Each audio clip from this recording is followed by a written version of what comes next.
Ebi nibijeho bwa nyuma ya Gaston Bashobora umusirikare wayo NMDR Congo Dr. Banadori Mwesiga uri kujunana by'amatungo mu district ya Mbarara hamwe na Rwanyamahembe Bwizubwera Rutoma no murumuna wabo Richard Kabonero abanyakatetero Mabondo Town Council mu district ya Ntungamo nibo batwirere miji Ruguza w'emyaka 93 mukoti ariko bujurizi bashobora gambire koti ngo nyina wafiro mu mwaka gw'2019 kasigaye abaherezo buragwa ubwo bibanje biyakozire no mushija we ebirum proti ya 37 proti ya 38 proti ya 39 hamwe ne ya 20 ezi yagize n'amataga gabeka kandi nyinabo akaba inemwe mugabe yibarukwenda bitishebo ebara yo kushaba kwa nyinabo akagitahe emihingo mawitu yakozire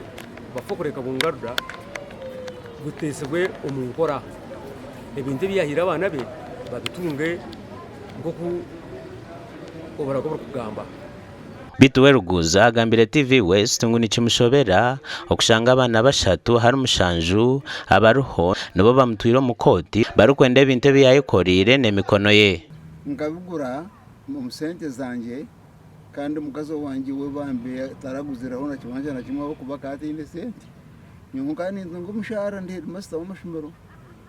nabatakabona bajurura bakatahe mikono ahandega nezo Onesimus Maskoro ya Waruguza agambire TV West ngo abana bo bakateraho kushaba ko toburago bwa nyinabo batamanyisi ishebo nawe nuko kumbutahe mihingo abo kugira ngo nyina kwiyafire yasigo buragwa ari munagaba ebintu ebiyabina oniga 20 amuseye ruguza wenu abatabana abakubabire applying kutunga letters of property batamanyisi ishebo zeye ruguza mzee Ruguza okwakanisa na uko akuba bambire ngo akora uburagwa ina birentari nabweho akaragembeho mukuba ibanja byona tine ho nangwa neki nakimwe byona byo mazina ganje kandi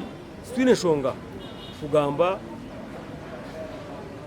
ibintu kabiyo mukoti tukabiga rumka twatanise n'abanyabuzari tukashobora nshongezi Omuramuzi wa High Court ya Mbarara aranishimye yayongizeyo rubanja okusiye 2018 byo kwa kano mwakogu obaragaruko mukoti Gashaka Fred turi yakira kabango